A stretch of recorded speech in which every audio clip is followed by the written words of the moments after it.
Vi starter her med munden. Fordøjelsessystemet, det her vi starter. Her bliver maden findelt til mindre dele. Det blandes med spyt, som indeholder nedbrydende enzymer som amylase og pytalin. Og i spytkirtlen så bliver der tilført enzymer som amylase. Og amylase det starter spaltningen af polysaccharider til mindre polysaccharider. Og ja, det nedbryder altså kulhydraterne. Svælget det deler sig i struben ved spiserøret og luftrøret. Det er strubelåget, som sørger for, at maden den havner i spisevejene og ikke i luftvejene. Og i spiserøret der findes der nogle glatmuskulaturer, som fører maden ned til maven, og det sker bare, når vi synker maden. Leveren den afgiver galle til tarmindholdet. Leveren opbevarer gennembruger eller smider ud. Den opbevarer glukose, vitaminer, fedt og jern. Den udskiller altså affaldsstoffer til nyrer.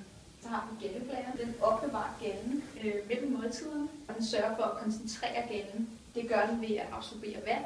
Gallen den blandes og samler føden. Maven den indeholder en meget stærk syre, vi kalder for mavesyre. Den har en pH-værdi på ca. 2, og en af de stærkeste, vi har her i verden. Den nedbryder bakterier. I den her mavesyre der er der et enzym, der hedder peusin, som nedbryder proteiner. Så har vi bugspytkirtlen. Det her, der dannes en række hormoner, som opretholder kroppens blodsukker. Celler i bugspytkirtlen de producerer insulin. Den producerer også enzymer, som nedbryder sukker og proteiner og fedt. I tyndtarmen, det her næringsstofferne fra føden bliver optaget.